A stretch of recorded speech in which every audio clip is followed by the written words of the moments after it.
Kia ora, Sue Gray here, co-leader of the New Zealand Outdoors and Freedom Party. We're outside Parliament today, having just made a submission to Parliament's Health Committee on the proposed health law reforms. Our submission for the Outdoors Party, our usual position of promoting keeping people healthy rather than trying to fix sick people with pharmaceutical drugs, the old ambulance at the bottom of the cliff approach. But while we were preparing for the submission, I spoke to Dr. Matt Shelton, and learned about some really concerning information that he had just received, and that had influenced our whole submission today because it's an example of the very type of thing that we're afraid of. Matt has received some information about a contamination of the Pfizer vaccine that's been rolled out to healthy New Zealanders throughout the country, now from age 5 years and older. And of course it's extremely concerning that there may be any contamination in any medicine at all, but a medicine that's being rolled out to everybody, that's still a novel medicine and has the risk of making healthy people sick, is obviously particularly concerning. So I was just going to ask Matt a few questions about what this information shows and what else he can tell us about it. Sure, thanks, Sue. So we were contacted early in the week by a group of scientists who've been doing some scientific analysis and microscopy work on the Pfizer vaccine, which had been stimulated by some overseas reports by groups of very credible and credentialed experts, chemists and pathologists, who were reporting finding what appears to be very tiny but very complex sort of nanoscale technology. And the group in New Zealand have found exactly the same thing. So I was asked to go and have a look, and I have certainly satisfied myself that these are not fakes, and that these are real people, and this is real work having been done in New Zealand. Have you ever come across anything like this before? Well, we've been aware of the reports that I mentioned. From the overseas? Yes. So there's a Spanish group, so orwell.city is the website, and they've been publishing work steadily. And there's a group in Germany, very eminent pathologists, who reported their findings on post-mortems of people who died post-vaccination, and they reported seeing things that they'd never seen before in their very long careers. But they also reported finding unexpected ingredients, shall I say, in the vaccines. And in fact, there were a number of other scientists and health professionals on that press conference who also reported the same thing. So it's still very shocking when you see it yourself. It's important to remember when you're looking at the pictures and the videos that this is nanoscale, which means extremely small. Yeah. And some of the sort of behaviour of what seems to be machinery or circuitry, routers, chips, that type of thing, is very hard to explain. But scientists tell me that at that sort of scale, things like gravity and magnetism behave rather differently. And I certainly am no expert at all in this area. But having spent a very hurried few days really trying to prove up this work and satisfy ourselves that really it needs investigating by the professional regulators and investigators who are charged with protecting the public from possible health risks. And we have to keep remembering how this is only approved for emergency use. It's experimental medication. Billions of doses doesn't make it any less experimental. It's about the time. And especially when the harm that it's causing to people is not being followed up in most cases. Yes, and look, I mean, I'm speaking as a concerned private citizen. I'm sure I've been a medical scientist my whole career, and I'm not making any recommendations either way. But I'm raising a flag that it would seem to me that this information, should people have it, may influence the choices they make, because it's very unexpected, to put it mildly, and it can be extremely hard to get your heads around it. And many people who've had a look, even people in science, or even people who were already expecting to see things that aren't normally in medicines, have been astonished at actually how complex and advanced the science actually seems to be.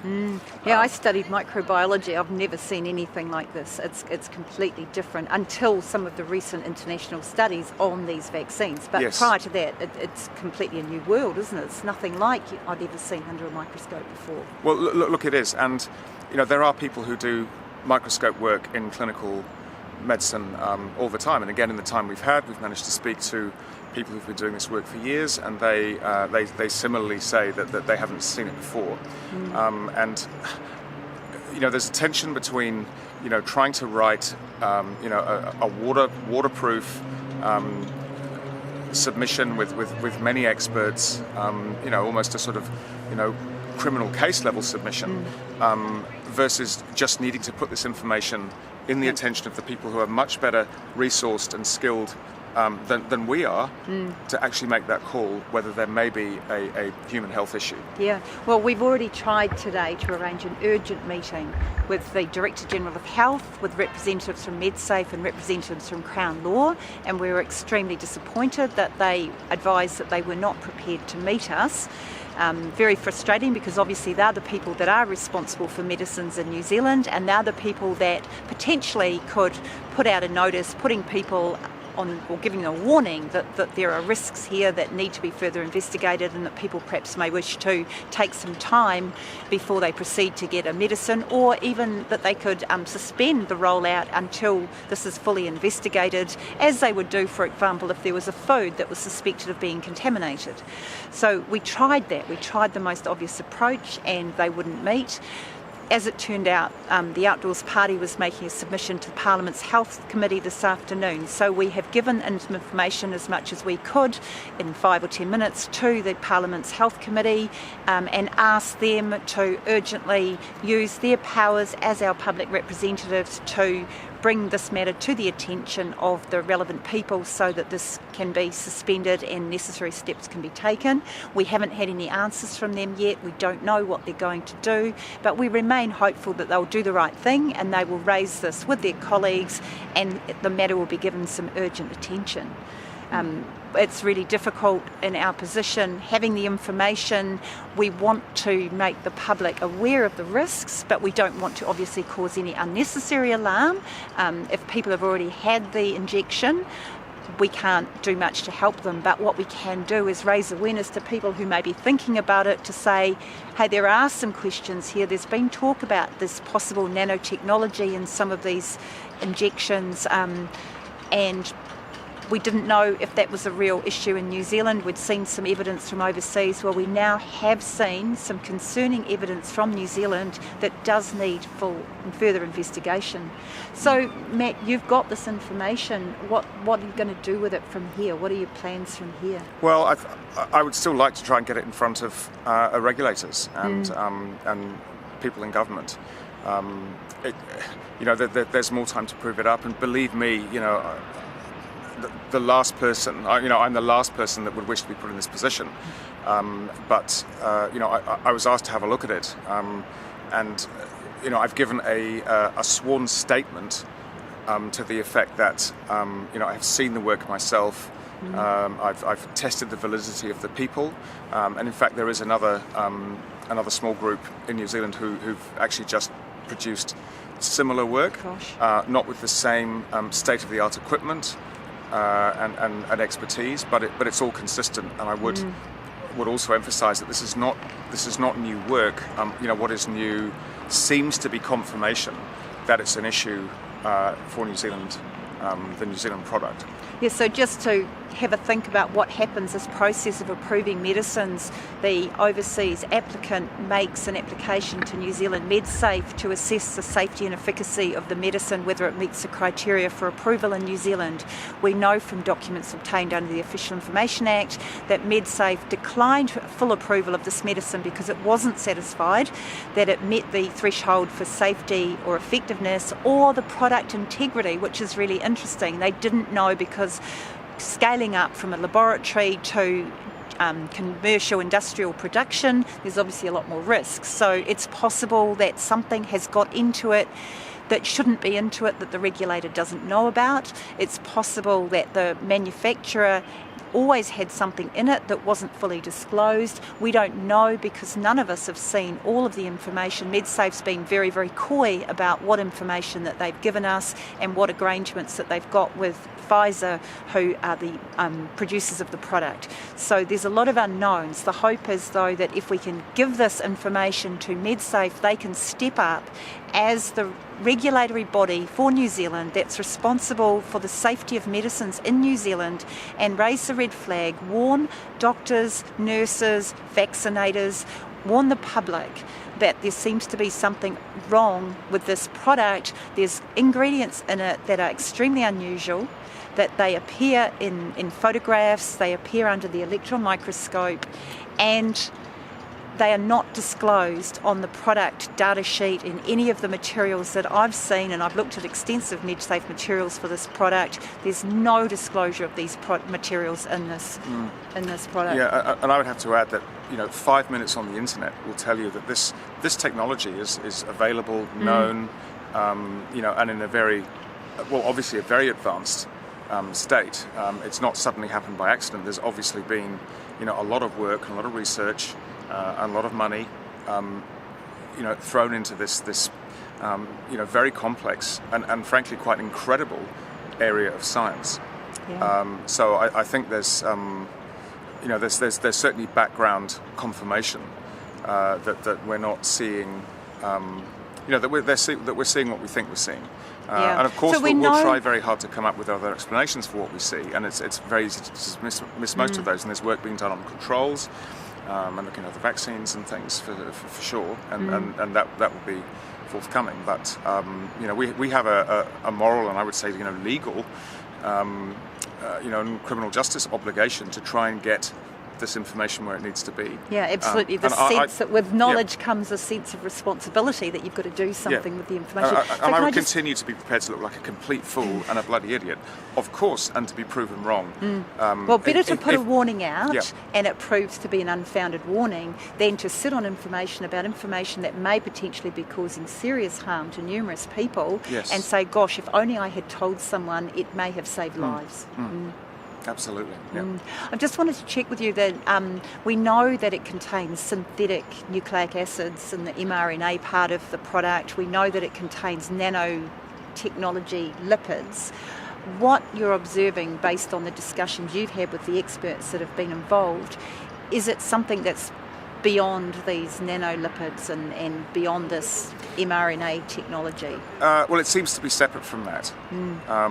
Remembering nano is just referring to the scale. The size, tiny. Yeah, microscopic, and beneath that, that you can't see. But certainly the technology around carbon nanotubes, carbon and aluminium combinations, do some incredible things. And graphene, of course, everybody's heard of that as well. And graphene has some amazing and unique sort of electrochemical properties. One of which is actually is to be able to amplify or change the frequency to a much higher level of incoming signals. We're very concerned that people have the right to be informed. What they might be doing, and I think on the face of it, many people would balk probably and decide they'd want to know more if they realise that we're really getting into the arena of very, very advanced technology, certainly more so than the messenger RNA technology that we've all been taught. So when we're looking at informed consent, there's nothing on the consent forms that suggests in any way that these medicines may contain this kind of nanoparticle. Not that I'm aware of, and I've had a good look. I mean, we are aware, or at least we should be, that the manufacturers do have some legal rights to withhold some I suppose commercially sensitive ingredients, but I think the average person in the street would still say that wouldn't allow you necessarily to establish, to put this sort of level of technology without the kind of debate that society really needs to have. Well, and the other thing is this whole issue of experimenting on humans. I mean, if it's a technology that's part of an experiment on humans, it takes it to another ethical level again, or unethical level again. Well, it does, because the ingredients that are being used have not formally ever been recognised as being safe in humans anyway. So I think we're into another level of sort of complexity and risk that has got to be properly addressed and debated and assessed. I really hope that the efforts you've been to today have caused some of our representatives and bureaucrats to do some hard thinking, and that some urgent action will be taken to have a look into this issue and to put a hold on the rollout until some at least investigations have been done to understand what's being seen in the electron microscope in these pictures, what it is, whether it's safe or not, whether it should be there, whether it's a contaminant, what can be done, and that this is given absolute priority, because this undermines the whole issue of trust in the whole system. If people are being injected with something that may be causing them harm, or even being injected with a contaminant that they haven't been told about. Look, I think that's right, and as far as we can tell, the majority of people post-vaccine seem to be fine. There is actually a proportion of people who aren't, and it would seem that there's a disconnect between the official figures that are coming out, and again, just as a public citizen, and talking. Most people I talk to, would have personal knowledge of people who've had side effects, and occasionally quite severe. As a private citizen, I would suspect that's probably quite unusual for a new medicine. For a new medicine, most new medicines that I've seen, if there's any identifiable significant risk, it generally goes on hold and disappears off the agenda, and we don't hear about it again. This one's very different. We've had any amount of information about harm. We've had known cases where it's been associated with death of previously healthy individuals.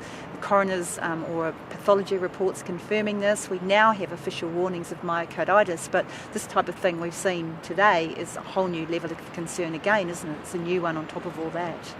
Yes, and who knows, it may be linked, but that's not for us again to, we can only speculate, and maybe we shouldn't, because we're not the professionals at this, but those professionals need to step up. Where are they? And come forward. Yes. Today, please.